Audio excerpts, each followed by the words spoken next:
There's a whole lot of stuff going on here.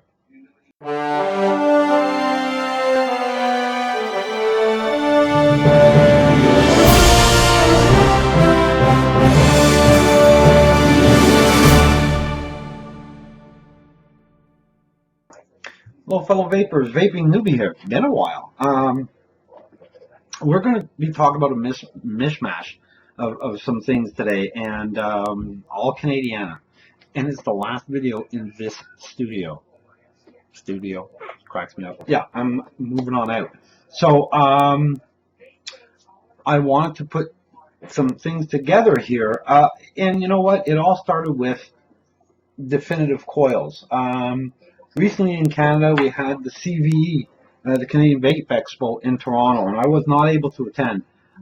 Damn. But I kept seeing, pardon me, I kept seeing posts from different people, and I saw one from Definitive Coils. They were having some kind of sale on. Oh, damn. So I placed an order, and then when I got home that night, I'm just sort of going through some vape stuff as I'm packing. And I noticed I still had a tube of Definitive Coils. So the next day, what's the logical thing to do? Go and buy another dripper. And I know in the past I've always said, not really a dripper person. I own 2 Velocity, one crapped out on me. But I love my Velocity.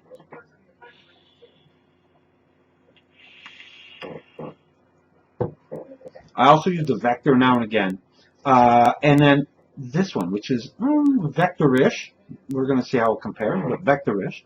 It's I stopped by Vaporus on St. Catherine in beautiful downtown Montreal, and I bought the Supor.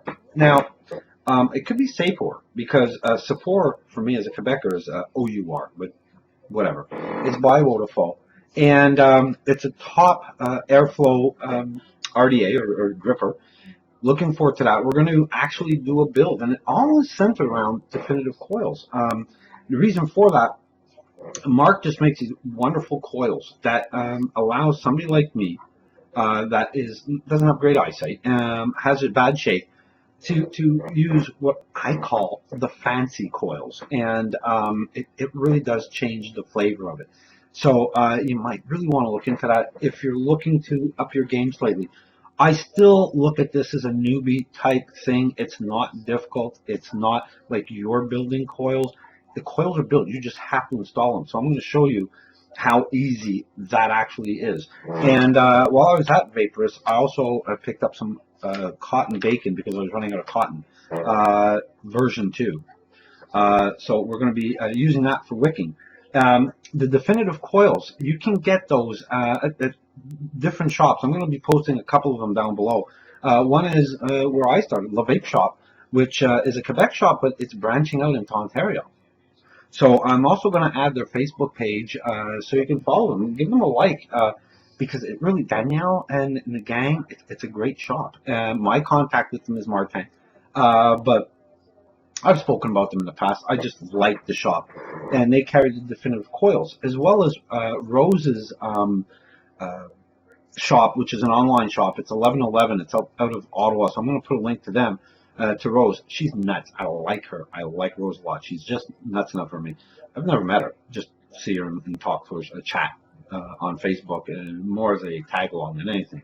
I'm not buds with her in that regard, but great person, and carries a lot of vape stuff, a lot of e-juice and Definitive Coils.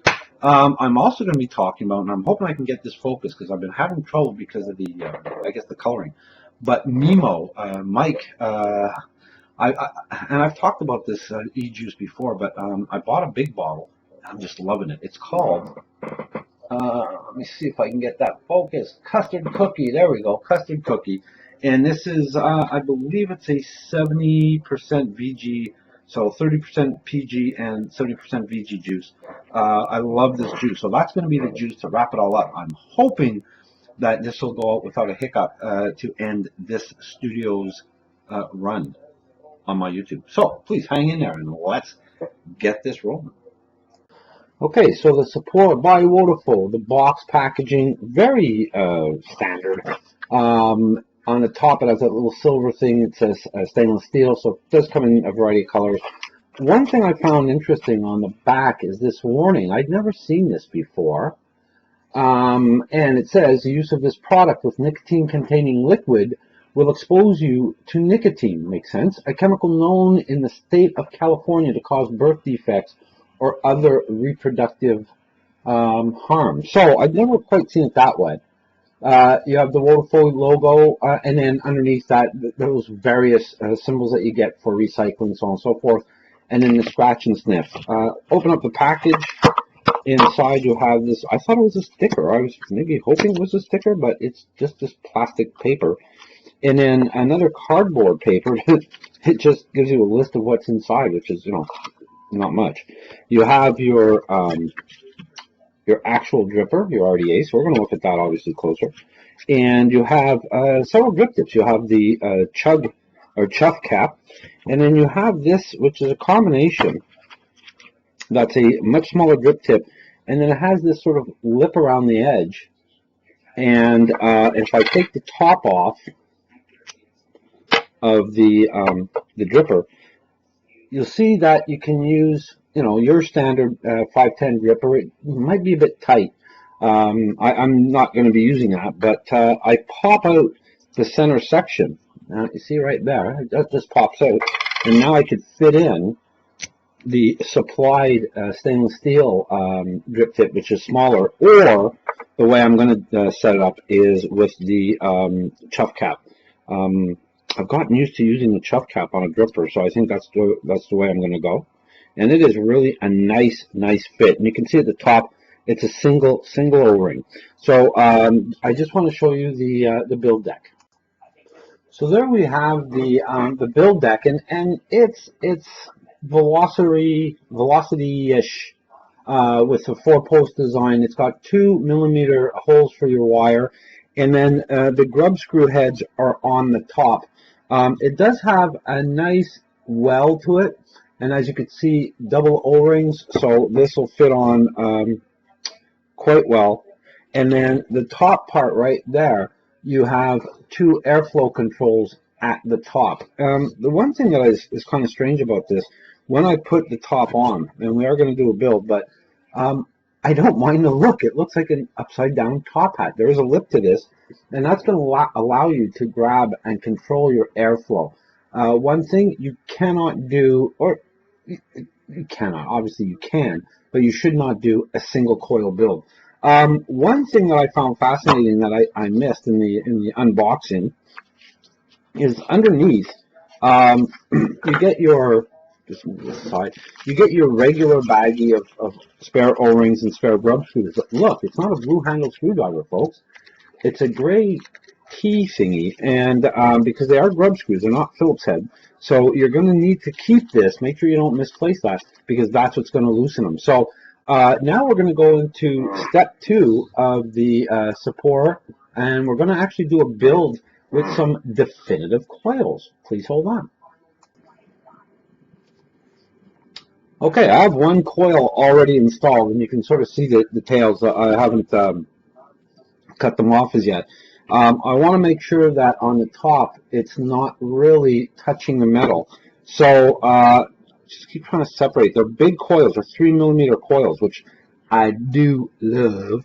And I give it a pulse, and I just want to make sure that it's lighting up uniformly.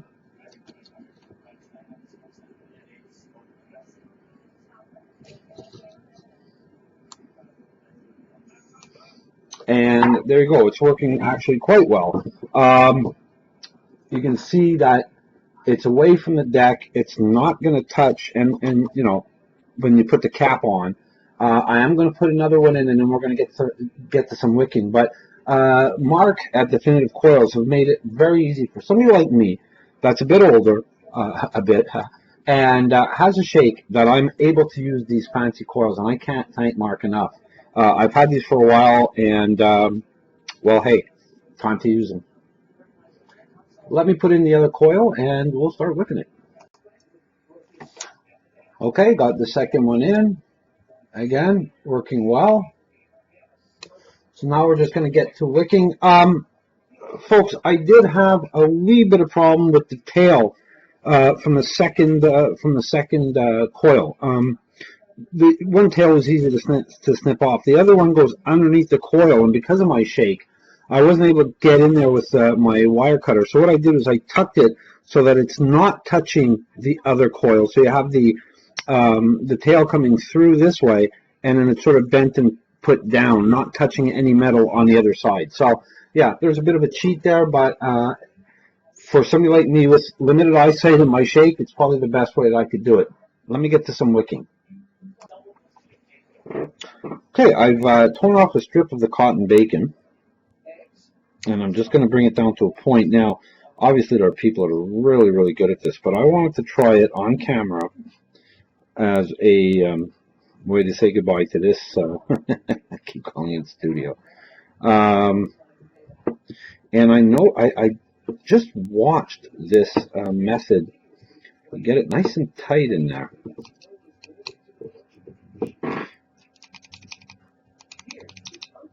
I'm going to make sure that machine is turned off or else damn.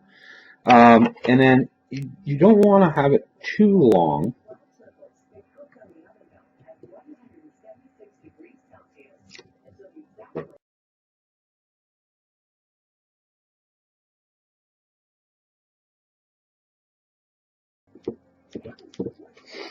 And then what I usually do is I'll do a little trimming after to get it. It's nice and fluffy, so that's a good thing. And then I just simply, the way I do it is I take, if I can find it now, I just take a pair of tweezers. Now I'm building on a mod, which is probably not a good thing to do, but I just sort of fold this under.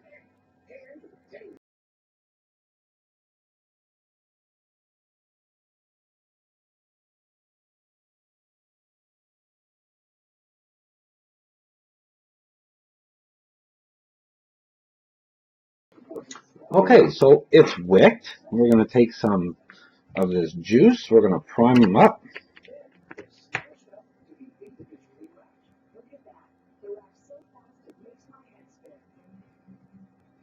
I like to get them nice and saturated. But again, it's going to be different for each person. Now, I'm just going to make sure that you want to make sure you line up the air holes with the coils. And that's it. So we're going to go back up top and take it for a whirl. Okay. Before I say another word, I'm not Rip Trippers. There are so many big names out there that can talk about drippers and they have these immense clouds. So why the hell am I talking, vaping newbie, about a dripper? Well, the reason why I want to discuss it is because it allowed somebody like me, and I'm going to get to that, to actually drip. And I enjoy dripping now. I didn't before because it was always a chore for me to make coils and put them in these 3 posts. I always had a hard time. Well, when Velocity came out with their post design, it made it so much easier. But I still only had these little, single coil builds because I just don't have the patience and I don't have the knowledge to make these fancy coils, as I call them. When I saw definitive coils, I went, huh, this looks interesting. And I went to the Vape Shop and picked up some. Used them and really enjoyed them. Then I tried to cheap out because budgetary constraints. I ordered some in from China and they just weren't doing it. So luckily I was talking, Mark had posted from Definitive Coils, I posted on Facebook over the weekend. He was at the Canadian Vape Expo. They were having a special deal. So I made a remark like, oh, damn it, because I wasn't there. And he came back and said, you know what, if you place the order, I'll see what I can do. So I got a bit of a good deal on them, so thank you, Mark. And I got some coils coming in. But I had one set left. And you know what? The Definitive Coils, $13 for a pair of these coils, fused Clapton. They're 26 gauge, and they work like a charm. Okay? It makes a difference. I'm getting really good flavor. Again, it's a good dripper. Okay? $35. $13 for a couple of coils, and you put them in. And and this goes back to why am I doing it? Because it was so easy. It's plug and play, folks. You put them in, you make some adjustments, You test them. You just do little pulses to make sure they're lighting up properly. You cut off the leads that are going through. You play with it. And I did cheat. There was one lead that I tucked. I did cheat. And their 3mm opening was easy to feed that cotton through. The cotton bacon worked out really well. So that's why I'm talking about it. How does it compare to the velocity? Well, it doesn't have anywhere near the airflow that the velocity has, but it has better flavor. I think there might be a trade-off there. I have one other dripper called the Vector that I won and in a contest, and I do like it. I do like the Vector.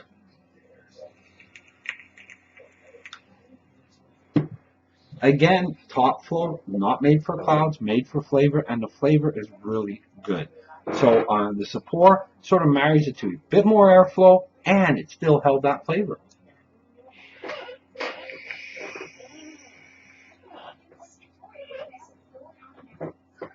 So I have no complaints. Check it out, vaporus.com. That's going to be down below. I believe it's .com.ca. I don't know, but the link will be down below. Definitive Coils, there's two places I'm giving you, a Vape Shop and 1111, both different shops where you can order these things. And then finally, but certainly not least, or last but not least, the juice. I got 3 people stopping me today in downtown Montreal saying how much they like the smell. It's custard cookie. It's a juice that I talked about before, and I thought it's been a while. I tried my meager budget to spread out amongst some Canadian juice makers because I'm so proud that there's so many good juice makers coming out. And custard cookie met the deal. I went through like 30 mils in like 2.5 days. So I opened up. I had the little I forget what you call it, the little bottles, and now I opened up the jug. I carry the stuff in my computer bag with me. Really good juice. Everything came together really well.